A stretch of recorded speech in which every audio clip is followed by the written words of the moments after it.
WhatsApp students SSLC ಪರೀಕ್ಷೆಗೆ ಮತ್ತೊಮ್ಮೆ ಸ್ವಾಗತ. ಸ್ಟೂಡೆಂಟ್ಸ್, ನಾನು ನಿಮ್ಮ ಥಾಮ್ಸನ್ ಸರ್. ಈಗ ನಾನೊಂದು ಪ್ರಶ್ನೆ ಕೇಳಬೇಕು ನಿಮ್ಮ ಹತ್ರ.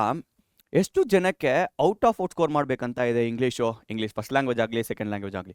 ಸೊ ಎಸ್, ನನ್ನ ಪ್ರಕಾರ almost majority of the students out of out score ಮಾಡಲೇಬೇಕಂತ ಇರ್ತೀರಾ. ಸೊ ಒಂದು ವೇಳೆ sir I want to score out of out ಅಂತ ಇರಬೇಕಾದ್ರೆ ಕಾಮೆಂಟ್ ಸೆಕ್ಷನಲ್ಲಿ ಔಟ್ ಆಫ್ ಔಟ್ ಅಂತ ನೀವು ಕಾಮೆಂಟ್ ಮಾಡಿ. Okay, so yes, out of out score ಮಾಡೋದು ಅಷ್ಟೇನು ಕಷ್ಟ ಇಲ್ಲ ಸ್ಟೂಡೆಂಟ್ಸ್, ಈಸಿನೇ. ಆದರೆ ನೀವು ಮಾಡುವ ಸ್ಮಾಲ್ ಸಿಲ್ಲಿ ಮಿಸ್ಟೇಕ್ಸಿಂದ ಏನಾಗ್ಬಿಡುತ್ತೆ ಗೊತ್ತಾ, ಆ ಔಟ್ ಆಫ್ ಔಟು ಮಿಸ್ ಮಾಡ್ಕೊತೀರಾ. ಏನಾ ಮಿಸ್ಟೇಕ್ಸು ಅಂತ ಈ ಒಂದು ವಿಡಿಯೋದಲ್ಲಿ ನೋಡೋಣ ಬನ್ನಿ. So yes, 5 common mistakes to avoid to score out of out. So first ಏನು ಮಿಸ್ಟೇಕ್ ಅಂತ ಕೇಳಬೇಕಾದ್ರೆ, not reading the question properly. ನಮ್ಮ ಸ್ಟೂಡೆಂಟ್ಸ್ ಅಂತೂ ಹೆವಿ ಅರ್ಜೆಂಟಲ್ಲಿ ಇರ್ತಾರೆ. ಓಕೆ, ಸೊ ಕ್ವಶ್ಚನ್ ನೋಡಿದ ತಕ್ಷಣ ಇದು ತಾನೇ ಈ ಒಂದು ಚಾಪ್ಟರಿಂದ ಬರುತ್ತೆ, ಈ ಆನ್ಸರ್ ನನಗೆ ಗೊತ್ತಿರುತ್ತೆ ಅಂತ ಏನು ಮಾಡಿಬಿಡ್ತಾರೆ, ಅರ್ಥ ಮಾಡ್ಕೊತಾರೆ. ಆದರೆ ಪೂರ್ತಿ ಕರೆಕ್ಟಾಗಿ ಅರ್ಥ ಮಾಡ್ಕೊಳ್ಳಲ್ಲ. ಸೊ ಹಾಗಾಗಿ ಫಸ್ಟು ಏನು ಮಾಡಬೇಕು ಗೊತ್ತಾ, you have to read the question properly. So ಏನು ಮಾಡಬಾರ್ದು, ಸೊ ಫಸ್ಟು ಏನು ಮಿಸ್ಟೇಕ್ ಮಾಡ್ತೀರಾ, ಯು ರಶ್. ಏನು ಮಾಡ್ತೀರಾ ನೀವು, ಅರ್ಜೆಂಟಾಗಿ ಕ್ವಶ್ಚನ್ನ ಓದ್ತೀರಾ. ಆ ರೀತಿ ಮಾಡಬಾರ್ದು. ಸೊ ಸ್ಮಾಲ್ ಆ್ಯಂಡು ಆರು ಆ ರೀತಿ ಇರುವ ಸ್ಮಾಲ್ ಆರ್ಟಿಕಲ್ಸ್ ಕೂಡ ತುಂಬ ಇಂಪಾರ್ಟೆಂಟೇ. ಅದು ಒಂದು ಸೆಂಟೆನ್ಸಲ್ಲಿ ಬರುವ ಮೀನಿಂಗ್ನೇ ಕೂಡ ಚೇಂಜ್ ಮಾಡಿಬಿಡುತ್ತೆ. ಸೊ ಹಾಗಾಗಿ ಫಸ್ಟು ಒಂದು ಕ್ವಶ್ಚನ್ ನಾನು ಓದಬೇಕಾದ್ರೆ ಅರ್ಜೆಂಟ್ ಮಾಡೋಕ್ಕೆ ಹೋಗಬೇಡಿ, ಆರಾಮಾಗಿ ಓದ್ಕೊಂಡು ಪೂರ್ತಿ ಅರ್ಥ ಮಾಡಿಕೊಂಡು ಯಾವ ರೀತಿ ಆನ್ಸರ್ ಬರೀಬೇಕಂತ ಯೋಚನೆ ಮಾಡಿ. ನೆಕ್ಸ್ಟು, ಫಾರ್ ಎಕ್ಸಾಂಪಲ್, ಈಗ ಎಕ್ಸ್ಪ್ಲೈನ್ ಇನ್ 50 ವರ್ಡ್ಸ್ ಅಂತ ಕೊಟ್ಟಿರ್ತಾರೆ ಅನ್ಕೊಳ್ಳಿ. ಓಕೆ, ಸೊ ಒಂದು ಎಸ್ಸೆನ ಬರೀಬೇಕು, ಒಂದು 50 ವರ್ಡ್ಸಲ್ಲಿ ಎಸ್ಸೆನ ಬರೀಬೇಕು. ಫಾರ್ ಎಕ್ಸಾಂಪಲ್, ಒಂದು ಎಸ್ಸೆನ 50 ವರ್ಡ್ಸಲ್ಲಿ ಬರೀಬೇಕಂತ ಕೊಟ್ಟಿರ್ತಾರೆ. ಆದರೆ ನೀವೇನು ಮಾಡ್ತೀರಾ, 150 ವರ್ಡ್ಸ್ ಬರೀತೀರಾ. ಜಸ್ಟ್ ಒಂದು ಸ್ಮಾಲ್ ಎಕ್ಸಾಂಪಲೇ. ಸೊ ಎಲ್ಲಿಂದ ಬರುತ್ತೆ ಇದು, ರಶ್ಶಿಂದ ಬರುತ್ತೆ. ನೋಡಿ, ಇಲ್ಲಿ 1 ಇಲ್ಲ. Small mistake.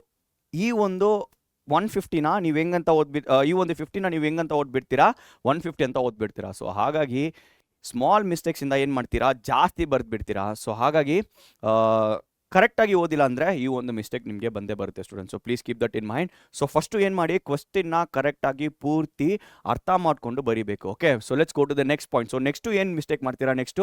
Okay, mistake number 2 ಹೋಗೋಣ. ಮಿಸ್ಟೇಕ್ ನಂಬರ್ 2 ಏನಂತ ಕೇಳಬೇಕಾದ್ರೆ, ರೈಟಿಂಗ್ ವಿತೌಟ್ ಸ್ಟ್ರಕ್ಚರ್. ಒಂದು ಆನ್ಸರಲ್ಲಿ ಪ್ರಾಪರ್ ಸ್ಟ್ರಕ್ಚರೇ ಇರೋದಿಲ್ಲ.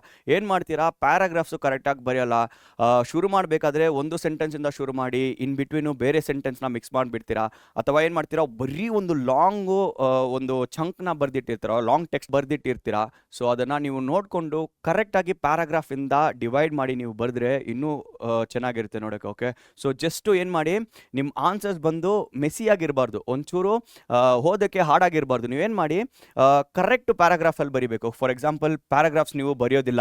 ಓಕೆ, ಜಸ್ಟು ಒಂದು ಲಾಂಗ್ ಬ್ಲಾಕ್ ಆಫ್ ಟೆಕ್ಸ್ಟ್ ಬರೆದಿರ್ತೀರ. ಓಕೆ, ಬರೀ ಒಂದು ಪೇಜ್ ಇರುತ್ತೆ, ಅದರಲ್ಲಿ ಟೆಕ್ಸ್ಟ್ ಇರೋಲ್ಲ, ಅಲ್ಲಿ ಕರೆಕ್ಟ್ ಪಂಕ್ಚುವೇಷನ್ಸ್ ಇರೋದಿಲ್ಲ, ಅಲ್ಲಿ ಪ್ರಾಪರ್ ಪ್ಯಾರಾಗ್ರಾಫ್ ಡಿವಿಷನ್ ಇರೋದಿಲ್ಲ. ಸೊ ಆ ರೀತಿ ನೀವು ಮಾಡಿದ್ರೆ ಏನು ಮಾಡ್ತೀರಾ ಗೊತ್ತಾ, ಮಾರ್ಕ್ಸ್ನ ನೀವು ಮಿಸ್ ಮಾಡ್ಕೊತೀರಾ students. So it is very important. ಏನು ಮಾಡ್ಕೋಬೇಕಂದ್ರೆ, ಒಂದು ಪ್ರಾಪರ್ ಸ್ಟ್ರಕ್ಚರಿಂದ ನೀವೇನು ಮಾಡಬೇಕು, ಒಂದು ಆನ್ಸರ್ನ ನೀವು ಬರೀಬೇಕು. Okay, so let us go to the third mistake. So third mistake ಏನಂತ ನೀವು ಕೇಳಬೇಕಾದ್ರೆ, not answering exactly to what is asked. So ಈಗ ಒಂದು ಕ್ವೆಶ್ಚನಲ್ಲಿ, for example, why do you call Swami hero ಅಂತ ಒಂದು ಕ್ವಶನ್ ಇದೆ ಅಂತ ಅನ್ಕೊಳ್ಳಿ. ಓಕೆ, ಸೊ ನಾವೇನು ಮಾಡ್ತೀರಾ, ಸ್ವಾಮಿ ಬಗ್ಗೆನ ಕ್ವಶನ್ ಕೇಳಿದ್ದಾರೆ, ಸ್ವಾಮಿನ ನಾವು ಯಾಕೆ ಹೀರೋ ಅಂತ ಕರಿತಿದ್ದೀರಿ ಅಂತ ಒಂದು ಕ್ವಶನ್ ಕೇಳಿದ್ದಾರೆ. ಸೊ ನಾವೇನು ಮಾಡಬೇಕಂದ್ರೆ, ಬರೀ ಸ್ವಾಮಿ ಬಗ್ಗೆನೇ ಬರೀಬೇಕು, ಸ್ವಾಮಿ ಹೆಂಗೆ ಹೀರೋ ಅದ ಅಂತಲೇ ಬರೀಬೇಕು. ಅದನ್ನು ಬಿಟ್ಟು ನಾವು ಸ್ವಾಮಿ ಅಪ್ಪ ಬಗ್ಗೆ ಬರೆಯೋದು, ಸ್ವಾಮಿ ಅಮ್ಮ ಬಗ್ಗೆ ಬರೆಯೋದು, ಆ ರೀತಿ ನಾವು ಪಾಯಿಂಟ್ಗೆ ಆನ್ಸರ್ ಮಾಡಿದೆ ಬೇರೆ ಸುತ್ತಮುತ್ತ ಆನ್ಸರ್ಸ್ನ ನಾವು ಮಾಡ್ಕೊಂಡು ಹೋದರೆ ಸ್ಟೂಡೆಂಟ್ಸ್ ಏನಾಗುತ್ತೆ, ನಮ್ಮ ಆನ್ಸರ್ಸ್ನ ಮಿಸ್ ಮಾಡ್ಕೊತೀವಿ. ಸೊ ವ್ಯಾಲಿಡೇಟರ್ ಕೂಡ ಬೋರ್ಡ್ಸಲ್ಲಿ ಏನು ಮಾಡ್ತಾರೆ, ಕ್ವೆಶ್ಚನ್ ಏನಿದೆ ಆ ಪಾಯಿಂಟಿಗೆ ನೀವು ಆನ್ಸರ್ನ ಆ ಪಾಯಿಂಟಿಗೆ ಬರೆದಿದ್ದೀರಾ ಅಂತ ಮಾತ್ರ ನೋಡ್ತಾರೆ. ಸೊ ಆ ರೀತಿ ನೀವು ಬರೆದಿದ್ರೆ ಸ್ಟೂಡೆಂಟ್ಸ್ ಖಂಡಿತ ನಿಮಗೆ ಜಾಸ್ತಿ ಮಾರ್ಕ್ಸ್ ಸಿಗುತ್ತೆ. ಅದನ್ನು ಮಿಸ್ ಮಾಡಿಕೊಂಡ್ರೆ ಸಿಲ್ಲಿ ಮಿಸ್ಟೇಕ್ ಸ್ಟೂಡೆಂಟ್ಸ್, ಆ ಸಿಲ್ಲಿ ಮಿಸ್ಟೇಕ್ಸ್ನ ನೀವು ಮಾಡಿದ್ರೆ ಏನಾಗ್ಬಿಡುತ್ತೆ, ಮಾರ್ಕ್ಸ್ನ ನೀವು ಮಿಸ್ ಮಾಡ್ಕೊತೀರಾ. ಸೊ ಹಾಗಾಗಿ ಔಟ್ ಆಫ್ ಔಟು ಅಚೀವ್ ಮಾಡುವ ಡ್ರೀಮ್ನ ಏನು ಮಾಡಿಬಿಡ್ತೀರಾ, ಮಿಸ್ ಮಾಡ್ಕೊತೀರಾ ಬೈ ಜಾಸ್ತಿ ಮಾರ್ಜಿನ್ ಎಲ್ಲ ಸಿಲ್ಲಿ ಮಿಸ್ಟೇಕ್ಸಿಂದ. ಓಕೆ, ಸೊ ಪ್ಲೀಸ್ ಅದನ್ನು ನೆನಪಲ್ಲಿ ಇಟ್ಕೊಳ್ಳಿ. Okay, so just I said, ಈಗ ಸ್ವಾಮಿ ಬಗ್ಗೆ ಕೇಳಿದ್ದಾರೆ, ಸ್ವಾಮಿ ಹೆಂಗೆ ಹೀರೋ ಅದ ಅಂತ ಕೇಳಿದ್ದಾರೆ. ಆದರೆ ನೀವೇನು ಮಾಡ್ತೀರಾ, ಸ್ವಾಮಿ ಬಗ್ಗೆ ಬರೆಯೋದನ್ನ ಬಿಟ್ಟು, ಅವ್ನು ಹೆಂಗೆ ಹೀರೋ ಅದ ಅಂತ ಬರೆಯೋದನ್ನ ಬಿಟ್ಟು ಸುತ್ತಮುತ್ತ ಏನಿದೆ ಸ್ಟೋರೀಸ್ ಅದನ್ನು ನೀವು ಬರೆದಿಟ್ಟಿದ್ರೆ ಏನಾಗುತ್ತೆ, ನಿಮಗೆ ಮಾರ್ಕ್ಸು ಕಡಿಮೆ ಆಗುತ್ತೆ. So please don't do that, ಅದನ್ನು ನೀವು ನೆನಪಲ್ಲಿ ಇಟ್ಕೊಳ್ಳಿ. Okay, so fourth very important, spelling mistake ಮತ್ತು grammar mistakes. So students, this is headache ಅಂತ ಅನ್ಬೋದು. ಓಕೆ, ಸೊ ಸ್ಟೂಡೆಂಟ್ಸ್ಗಿರುವ ಒಂದು ದೊಡ್ಡ ತಲೆನೋವಿದು. ಸೊ ಏನು ಮಾಡ್ತಾರೆ, ಸ್ಪೆಲ್ಲಿಂಗ್ ಮಿಸ್ಟೇಕು ಮತ್ತು ಈ ಗ್ರಾಮರ್ ಎರರ್ಸು ಮತ್ತು ಸೆಂಟೆನ್ಸ್ ಕನ್ಸ್ಟ್ರಕ್ಷನ್ಸು ಇದರಲ್ಲಿ ಏನು ಮಾಡ್ತಾರೆ ಅಂದರೆ ಹೆವಿ ಮಿಸ್ಟೇಕ್ಸ್ ಮಾಡ್ತಾರೆ. ಸೊ ಆನ್ಸರ್ಸ್ ಗೊತ್ತಿರುತ್ತೆ, ಸ್ಟೋರಿ ಚೆನ್ನಾಗಿ ಗೊತ್ತಿರುತ್ತೆ, ಆನ್ಸರ್ನ ಹೆಂಗೆ ಬರೀಬೇಕಂತ ಗೊತ್ತಿರುತ್ತೆ, ಆದರೆ ಆನ್ಸರ್ನ ಪೇಪರಲ್ಲಿ ಪ್ರೆಸೆಂಟ್ ಮಾಡೋದಲ್ಲಿ ಏನು ಮಾಡಿಬಿಡ್ತಾರೆ, ತುಂಬ ಮಿಸ್ಟೇಕ್ ಮಾಡ್ಕೊಂಡು ಏನು ಮಾಡಿಬಿಡ್ತಾರೆ, ಮಾರ್ಕ್ಸ್ನ ಮಿಸ್ ಮಾಡ್ಕೊತಾರೆ ಸ್ಟೂಡೆಂಟ್ಸ್. ಸೊ ಶುರುವಿಂದಾನೇ ಈಗ ಜಸ್ಟು ನಿಮ್ಮ 10th ಸ್ಟಾರ್ಟ್ ಆಗಿದೆ, ಶುರುವಿಂದಾನೇ ಗ್ರಾಮರ್ ಮೇಲೆ ಫೋಕಸ್ ಮಾಡಿ, ಗ್ರಾಮರ್ ಎರರ್ಸ್ ಮಾಡಬೇಡಿ, ಮತ್ತು ಸ್ಪೆಲ್ಲಿಂಗ್ ಮಿಸ್ಟೇಕ್ಸ್ನ ಅವಾಯ್ಡ್ ಮಾಡೋಕ್ಕೆ ಏನೇನು ಟ್ರಿಪ್ಸ್ ಇದೆಯೋ, ಏನೇನು ರೂಲ್ಸ್ ಇದೆಯೋ ಅದನ್ನು ಫಾಲೋ ಮಾಡಿ. ಸೊ ಸ್ಪೆಲ್ಲಿಂಗ್ ಮಿಸ್ಟೇಕ್ಸು ಮತ್ತು ಗ್ರಾಮರ್ ಮಿಸ್ಟೇಕ್ಸ್ ನೀವು ಅವಾಯ್ಡ್ ಮಾಡಿದ್ರೆ ಸ್ಟೂಡೆಂಟ್ಸ್ ಈಸಿಯಾಗಿ ಔಟ್ ಆಫ್ 4 ಸ್ಕೋರ್ ಮಾಡ್ಬೋದು. ಒಂದೇ ಒಂದು ಎಕ್ಸಾಂಪಲ್ ಕೊಡ್ತೀನಿ ನೋಡ್ಕೊಳ್ಳಿ.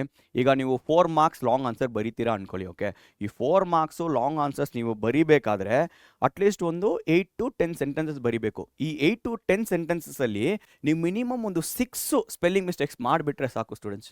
ಮಿನಿಮಮ್ ನಾನು ಹೇಳ್ತಿರೋದು, ಮಿನಿಮಮ್ 6 ಸ್ಪೆಲ್ಲಿಂಗ್ ಮಿಸ್ಟೇಕ್ಸ್ ಮಾಡಿಬಿಟ್ರೆ 4 ಮಾರ್ಕ್ಸ್ ಬರುವ ಜಾಗದಲ್ಲಿ ನಿಮಗೆ ಬರೀ 2 ಮಾರ್ಕ್ಸ್ ಕೊಡ್ತಾರೆ ಅಥವಾ 3 ಮಾರ್ಕ್ಸ್ ಕೊಡ್ತಾರೆ. ನೋಡಿ, ಈ ಒಂದು ಸಿಲ್ಲಿ ಮಿಸ್ಟೇಕ್ಸಿಂದ ಏನು ಮಾಡಿಬಿಡ್ತೀರಾ, ನೀವು ಫುಲ್ ಮಾರ್ಕ್ಸ್ನ ಸ್ಕೋರ್ ಮಾಡೋದು ಮಿಸ್ ಮಾಡ್ಕೊತೀರಾ. ಸೊ ಹಾಗಾಗಿ ವೆರಿ ಇಂಪಾರ್ಟೆಂಟು ಈ ಒಂದು ಸ್ಪೆಲ್ಲಿಂಗ್ ಮಿಸ್ಟೇಕ್ ಮತ್ತು ಗ್ರಾಮರ್ ಎರರ್ಸ್ನ ನೀವು ಅವಾಯ್ಡ್ ಮಾಡ್ಬೋದು. ಸೊ ಹೆಂಗೆ ಅವಾಯ್ಡ್ ಮಾಡ್ಬೋದು ಅಂತ ಕೇಳಬೇಕಾದ್ರೆ ನಿಮ್ಮ ಆನ್ಸರ್ನ ಒಂದು 2 to 3 ಟೈಮ್ಸ್ ಏನು ಮಾಡಿ ರಿವೈಸ್ ಮಾಡ್ತಾ ಇರಿ.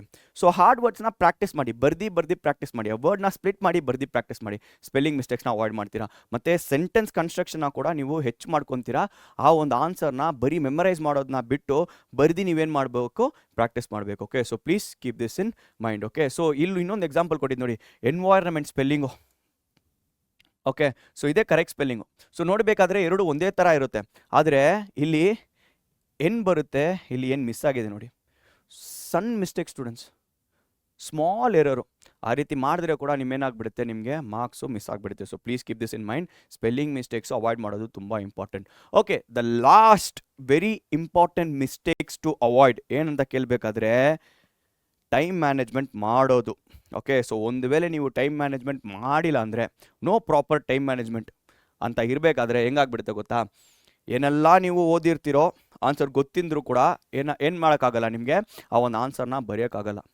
So time management very important. ನೀವೇನು ಮಾಡ್ತೀರಾ, ಒಂದು ಆನ್ಸರ್ ಗೊತ್ತಿಲ್ಲ ಅಂದರೆ ಆ ಒಂದು ಆನ್ಸರಲ್ಲೇ ಕೂತಿರ್ತೀರಾ, ಆ ಒಂದು ಆನ್ಸರ್ನೇ ಚಿಂತೆ ಮಾಡಿ ಹೆಂಗೆ ಬರೀಬೇಕಂತ ಅಲ್ಲೇ ಕೂತಿರ್ತೀರಾ. ಓಕೆ, ಆದರೆ ಅದು ಮಾಡೋದು ತಪ್ಪು, ಆ ರೀತಿ ಮಾಡಬಾರ್ದು. ಸೊ ನೆಕ್ಸ್ಟ್ ಒಂದು ಆನ್ಸರ್ ಗೊತ್ತಿಲ್ಲ ಅಂದರೆ ಸ್ವಲ್ಪ ಸ್ಪೇಸ್ ಬಿಟ್ಟು ಏನು ಮಾಡಬೇಕು, ನೆಕ್ಸ್ಟ್ ಆನ್ಸರ್ಗೆ ಹೋಗಿಬಿಡಬೇಕು.